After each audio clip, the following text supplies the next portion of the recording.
The new podcast, In the Shadow of Princeton, starts as the matriarch of a prominent Princeton family is found stabbed to death in her locked basement. Investigators look from a serial attacker to her family to Princeton University students. One hot-blooded investigator sees a conspiracy. Is he way off base, or does privilege let you get away with murder? In the Shadow of Princeton is available wherever you get podcasts, or you can binge it ad-free by joining Wondery Plus in the Wondery app, Apple Podcasts, or Spotify. Hey, it's me, the Quenchies. I'm that late afternoon craving you just can't shake. Wait, what's that? Welch's Grape Aid? No! Made with real fruit and no added sugar, nothing answers the call of the Quenchies like Grape Aid. Got the Quenchies? Grab a Grape Aid in your juice aisle. Hey everyone, what's going on? Daryl Slater here from NJ Advanced Media, the Star Ledger, and NJ.com. Welcome to the latest episode of our Talk is Cheap Giants podcast. Hope everyone is doing well. I'm joined by Kevin Armstrong, our features reporter, for a special episode here of Talk is Cheap. It's Monday, November the 4th. Giants just lost, as you know, yesterday. They're 2-7. The Panthers are 2-7. These two teams are preparing to meet in what is a pretty lackluster game in Munich. But the reason we're coming to you guys here with a special episode is Kevin is doing an excellent series for us throughout the fall, a project called Far Afield, examining the globalization of the NFL as it pertains to welcoming more players into the league from foreign countries, and also the league itself expanding out into places like Brazil, and of course, as you know, the United Kingdom and London and Germany, as this weekend specifically, to grow the game and, let's be honest, make more money. That's what the league does and does quite well. And so we're going to talk with Kevin quite a bit here about some of the behind the scenes stuff in these issues, stories that he's written, which have been great. If you haven't had a chance to check it out, the series again called Far Afield, and Kevin was in Brazil with the Eagles. He was in London with the Jets and will be in Munich with the Giants, and not just writing about what happens in those games, but a lot of the bigger picture globalization stories about player acquisition, about the league trying to grow the game and grow its its financial influence overseas that pertain to each of those sites. So we'll go through all of that with Kevin.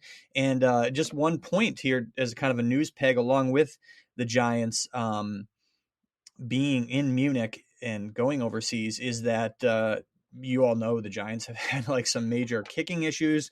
Now they have an undrafted rookie, Jude McAtamney, from Ireland, and he is the first Irishman. He went to Rutgers, as you know, the first Irishman in 39 years to score a point in an NFL game, and he did that.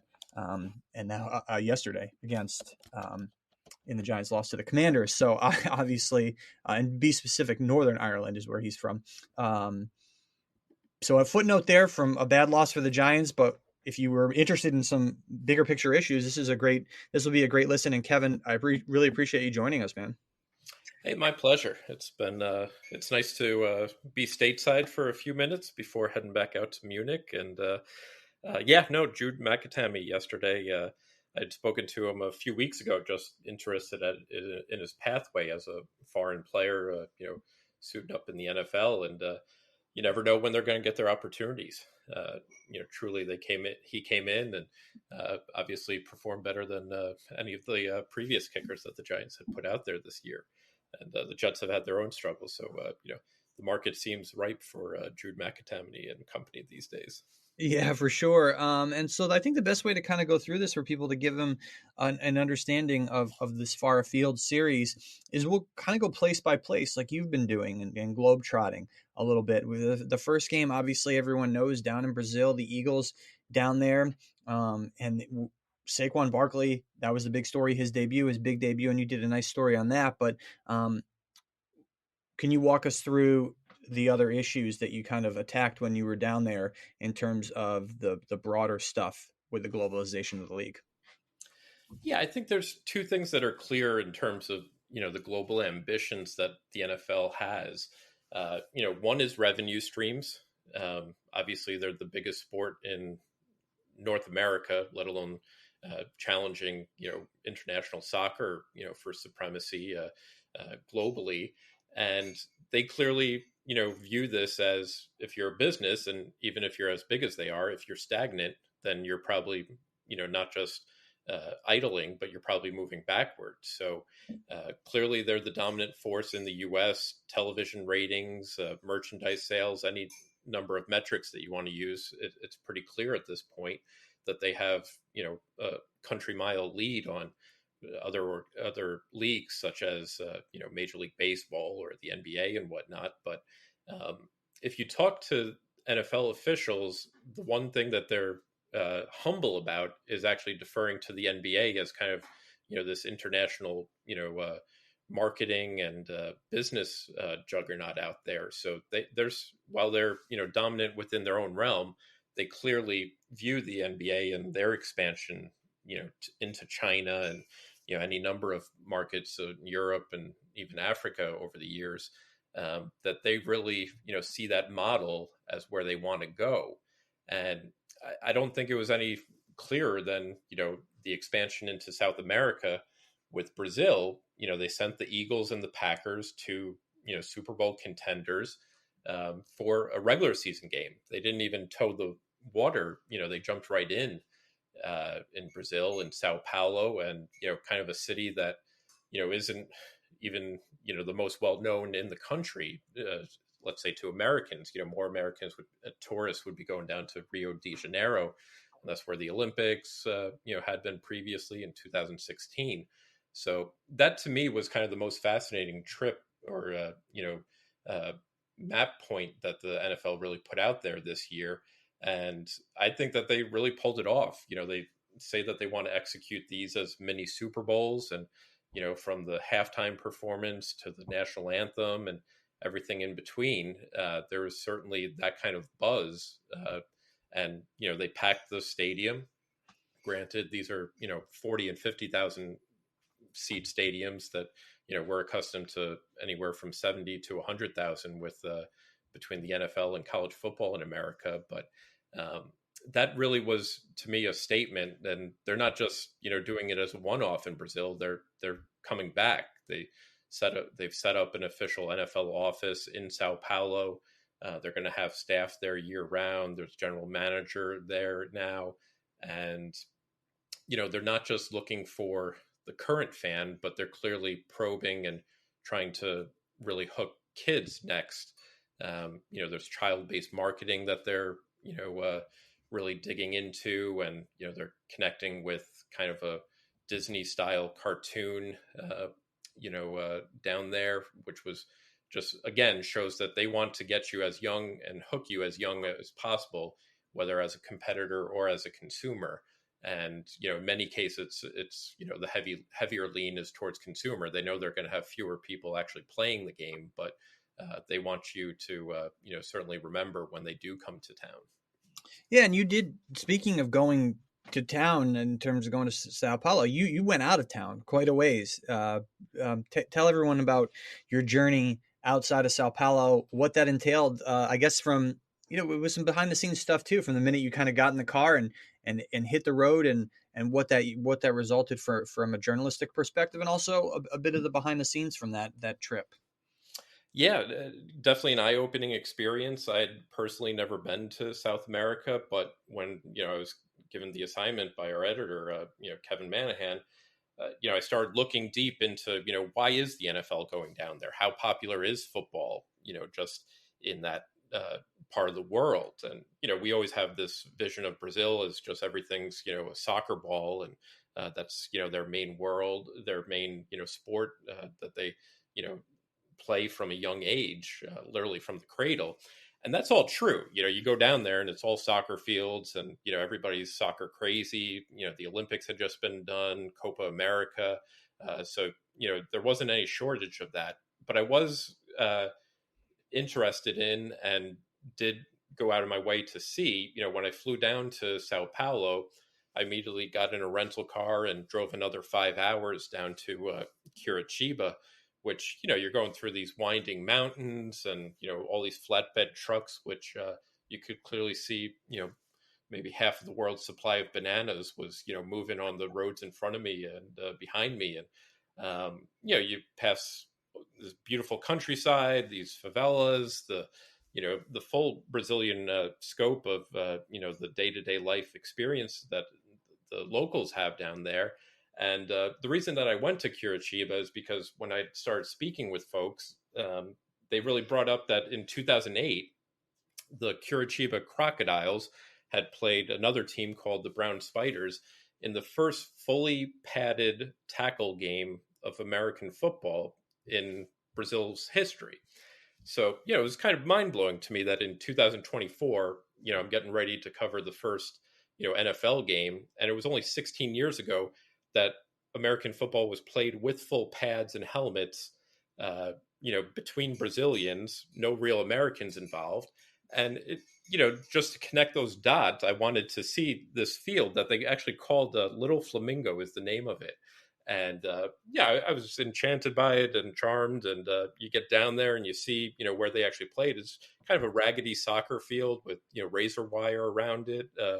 I just wanted to see, like, since it was so, recent, relatively so in terms of 2008, I wanted to see the actual ground zero, where the game had actually grown out of. And I wasn't, disappointed. It was worthwhile. And, spoke to guys who actually played in that game. And, these are diehards themselves. One of them now lives in Thailand, and he's telling me about, how he goes to the games in London or, Germany when he has the chance. So clearly somebody who got bitten by the football bug and, went all in.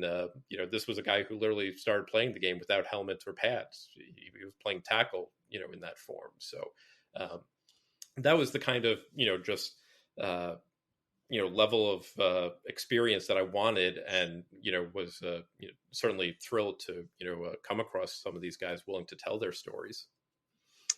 Yeah, that's a fascinating one. I mean, and that's certainly quite the polar opposite to what London has in so many ways. And as we know, the Jets were over in London. They've been to London. The Giants have been to London. Many teams have been over there. And Woody Johnson, the Jets owner, of course, was the former ambassador to the United Kingdom. And so you go from Germany, where it's in really the infant stages of football, and obviously culturally a much different place than the United Kingdom and London, and then over to London with the Jets. And so what did that trip bring you as far as, you go there and you think, okay, the football has kind of settled in here.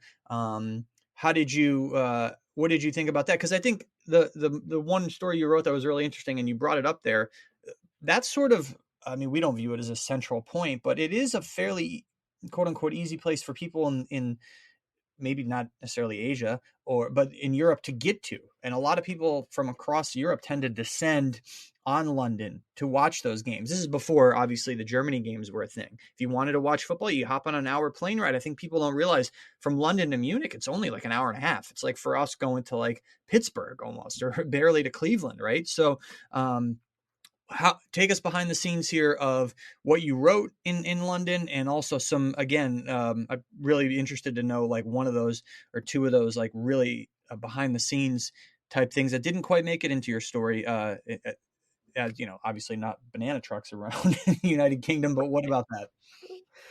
Yeah, a little tighter streets. I'll say I drove for the first time on the other side of Wow, the road. That good was for an you. experience, and dove right in. Tight London streets, kind of countryside as well. You kind of feel like you're veering a little bit. Your depth perception is a little off for sure. Yeah.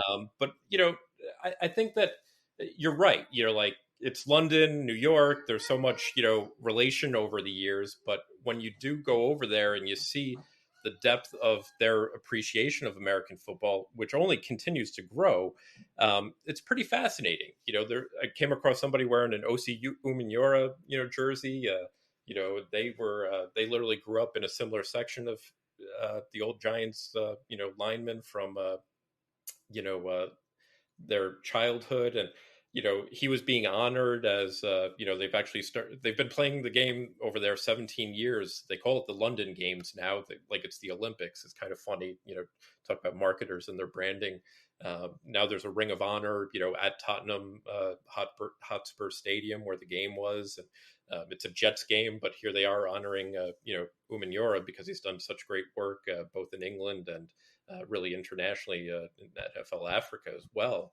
Um, so you kind of felt at home. The stadium is amazing in Tottenham. They literally they store their soccer field under the south stands so that the American football players don't rip it up. Talk about technology and just kind of the ways that they're able to come into some of these spaces. To me is pretty tremendous, and we're going to have more on that in the coming days with the series. But overall, that stadium is also like snug in the middle of a neighborhood. You talk about like MetLife Stadium and the parking lots circling it and everything, but really pretty tremendous experience. The fans literally walk from some of the tube and underground stations, and it really becomes a parade of American football jerseys. And there are people there from Ireland, Germany, of course England, but as far as Asia and like you said, if you're on kind of the other side of the world, London becomes one of those places that you can actually access the game. So that to me is pretty tremendous in general, let alone to see it firsthand. And they're not kidding when they talk about the foothold that they've really gained in England, another soccer centric country. They really have roots there that aren't going anywhere. They continue to, fans don't just show up to see Jets Vikings, or it's not just Jets and Vikings fans.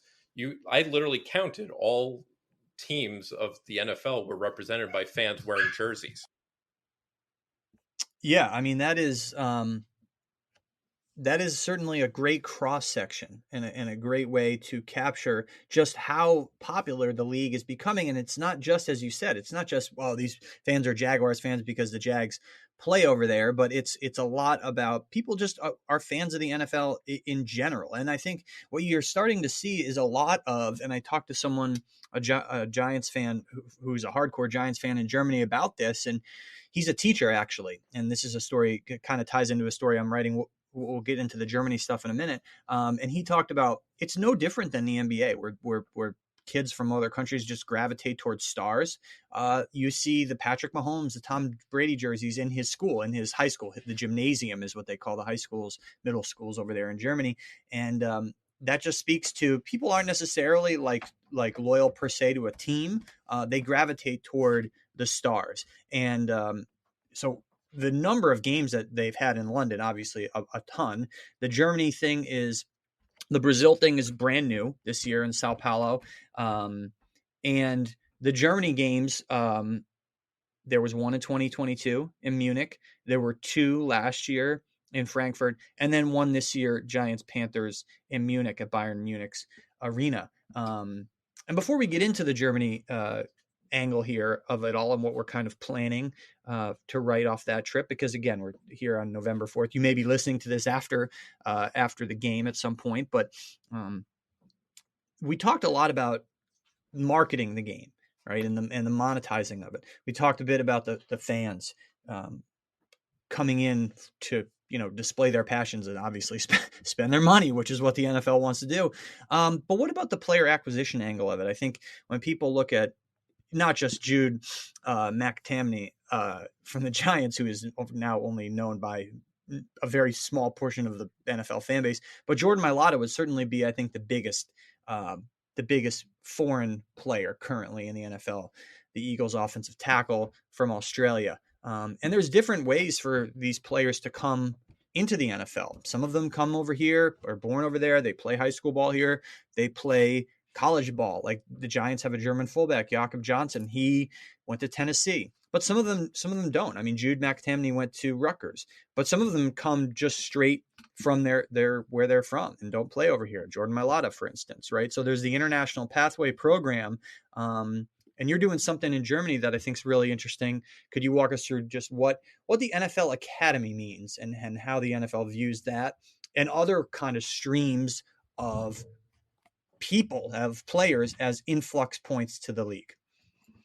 Yeah, when I was in London, I actually took the trip up to Loughborough, England, and there's a university there that is kind of like our Colorado Springs for the U.S. Olympic program.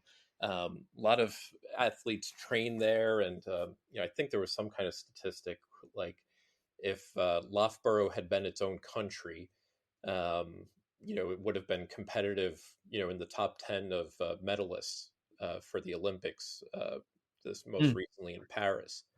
Um, so I'd heard about the academy, which actually originated in London, but now is in Loughborough, and they're drawing kids and recruiting kids from all across Europe and Africa.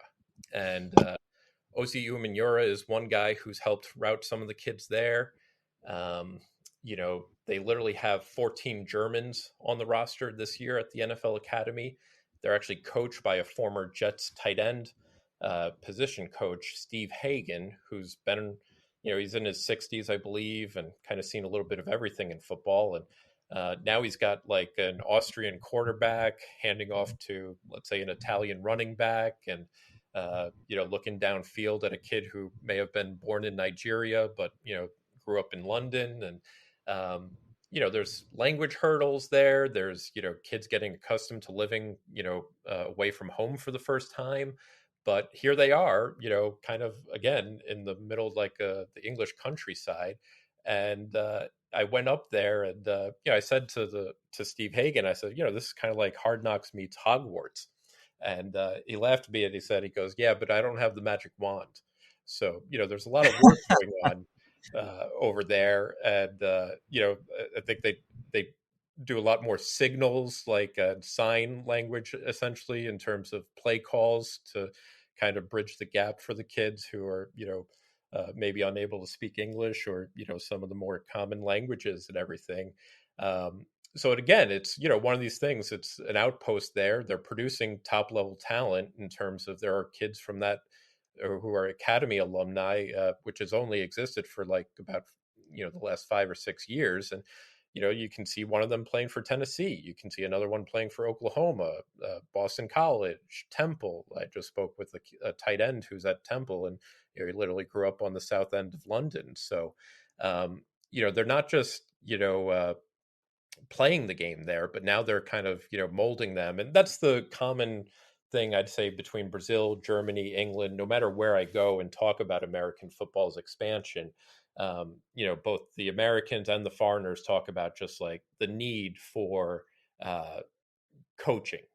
Americans going over there, and there are Americans all over Europe, preaching the Roger Goodell's gospel out there of NFL and the merits of the game and everything. But you can also see that when they do get the coaching, they're no different. The hand-eye coordination.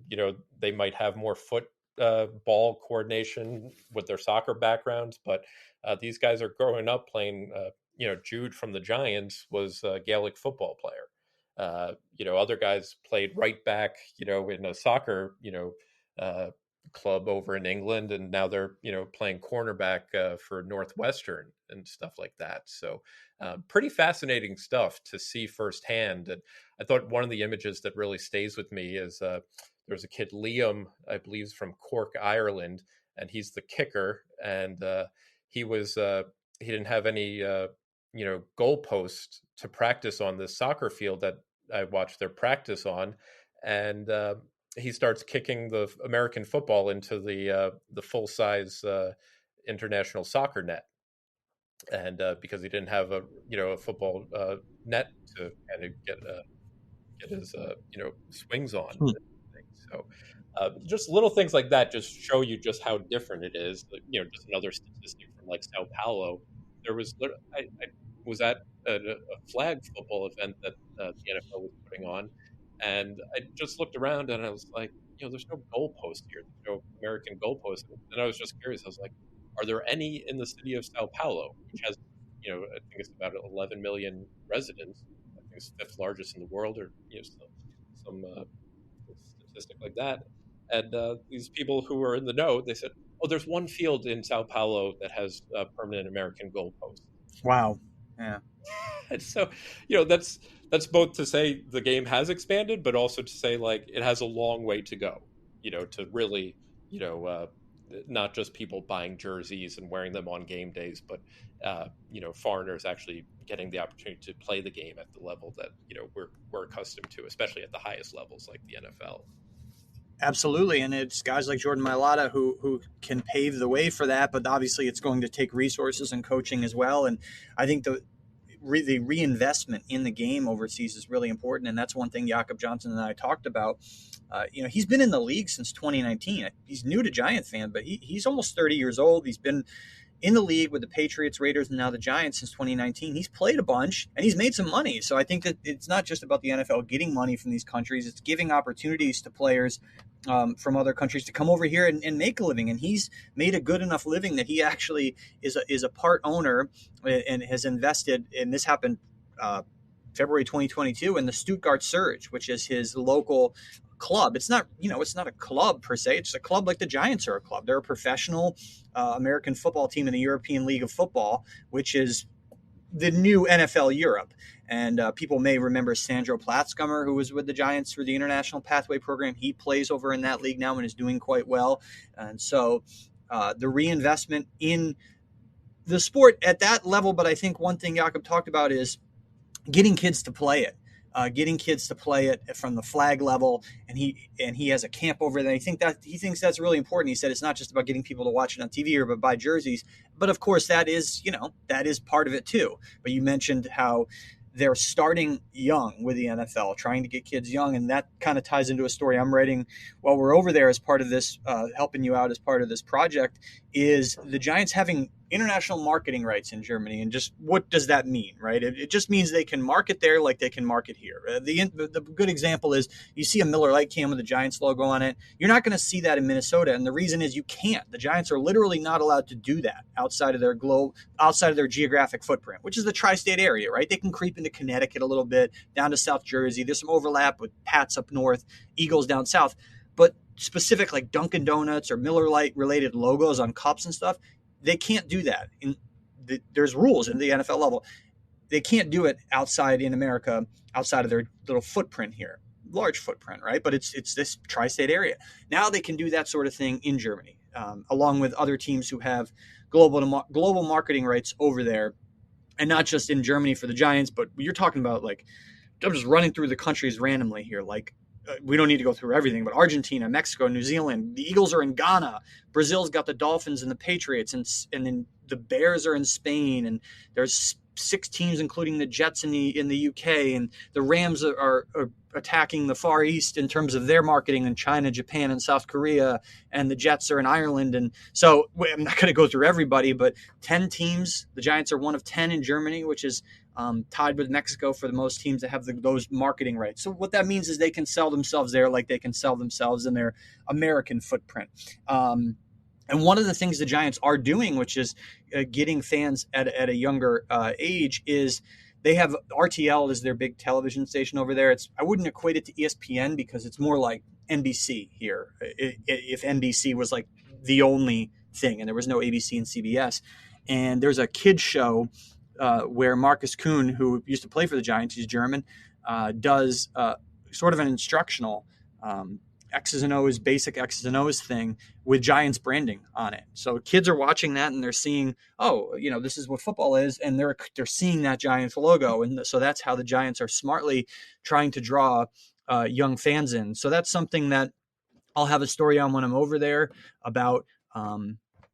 The Giants and the gist of it is the Giants are diving into Germany. It's their new quote unquote home. And it's a place that is ready to welcome them with open arms because the data has shown that Germany has now passed the UK as the NFL's second biggest market, of course, to North America. I think that makes sense because there's a ton of people in Germany. There's a ton of people, and there's a lot. It's let's be honest, it's a fairly well-off country.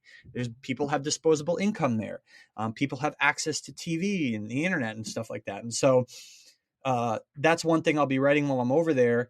And it speaks to both and some of the parts of the story speak to both the monetary part of it, but also the growth of the game. Because in talking to Jakob Johnson and talking to a gentleman named Sash Johnson, who is a big-time Giants memorabilia collector over there and fan, they said, look, that you have to get the young fans, because there are certain fans over there. If you're 40, 50 years old, as we know, you're not developing necessarily new habits at that age. You like what you like. And so I think the NFL, the Giants understand that getting the younger fan is the way to go. And another really interesting thing, you touched on it earlier, and we'll kind of wrap up with this part of it, is the one part we didn't really talk about is the playing surface, and I wanted to get into that with you because I know you're going to do something on that. We're over there in Munich, and also you had just alluded to it earlier.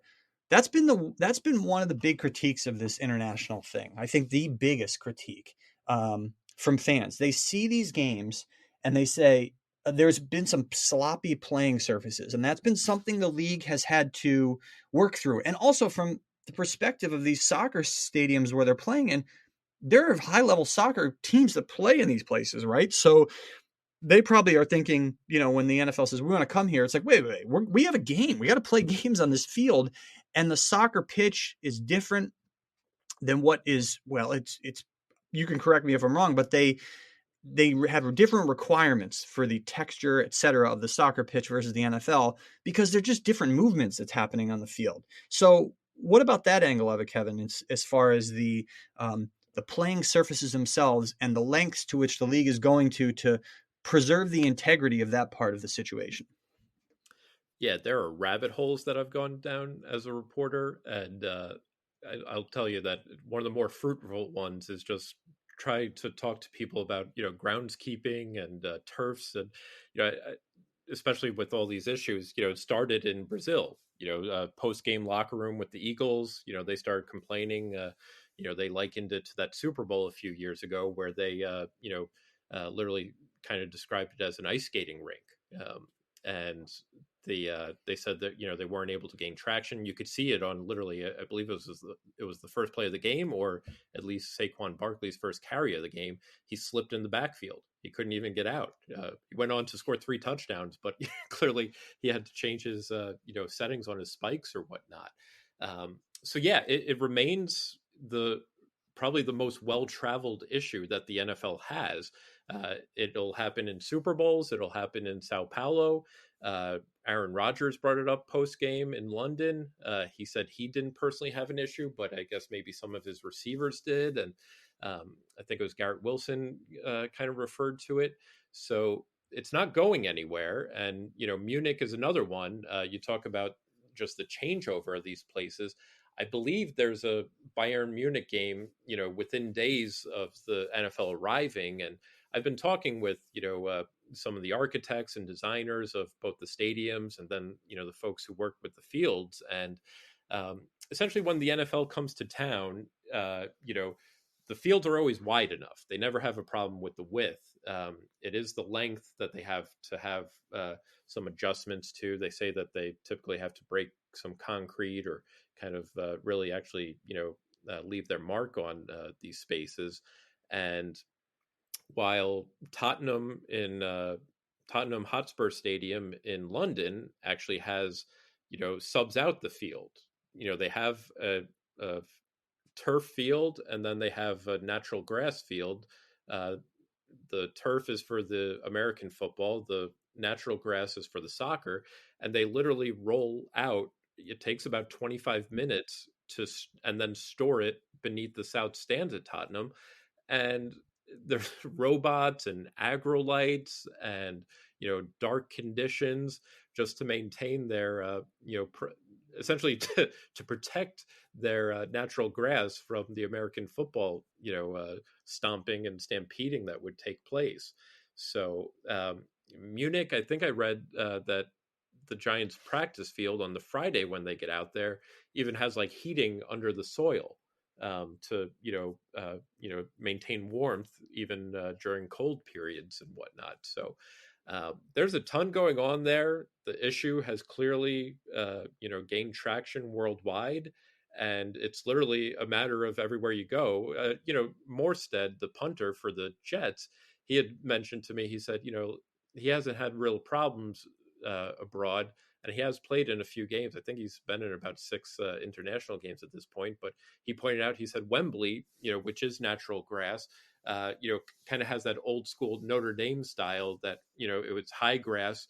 the type that you kind of grew out when, say, like a fast team like Florida State was coming to town. So the range and variance is pretty fascinating for something that looks pretty cookie cutter. It's all green with and lined with white, and maybe a splash of color with the end zones. But there is lively debate amongst everybody: the players, coaches, owners, designers, architects, everybody trying to figure out just how to actually provide the best playing surface for these players who you invest millions in, and the owners spend billions on the whole operation, and it's really the grass blades that they can't fully figure out how to make the same thing in each stadium, whether home or abroad. A fascinating angle. The smallest things making such a big impact on a very broad issue and a broad mission for the NFL, for these teams, in a year when, as we said, the Jets in London, the Giants in Munich, and the Eagles in Sao Paulo, Brazil. And Kevin, if you haven't checked it out, Kevin's series, Far Afield, which continues. He's tackled the London angle in the Jets. He's tackled the Brazil angle in the Eagles. Be sure to go ahead and check that out. Catch up. You have this week before the Giants head over to Munich. I'll be over there with Kevin, helping him out with the story I mentioned, and also, of course, covering what is a bit of an odd game, but one that is happening with the backdrop of this really fascinating global expansion of the NFL that has so many different tentacles to it, from the monetary marketing aspect to the growth of the game and the influx of players coming in. And even, as Kevin mentioned, the challenges of making the playing surface safe for the players who are going over there for the NFL. And these are obviously big investments. So really appreciate Kevin coming on here and talking to us. And we will be back with you guys this week. Chris Franklin will have our regular Talk is Cheap Giants podcast episode with Ryan Novozinski coming out of Giants Commanders, another loss for the Giants. But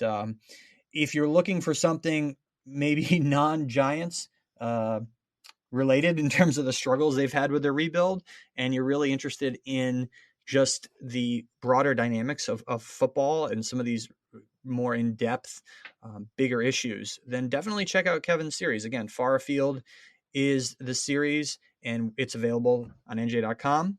And for NJ Advanced Media, I'm Daryl Slater with Kevin Armstrong. Appreciate everybody joining us, and we will see you guys. If we see you over in Munich, stop by and say hello. If not, be sure to check out our stories from there. And everyone, take care.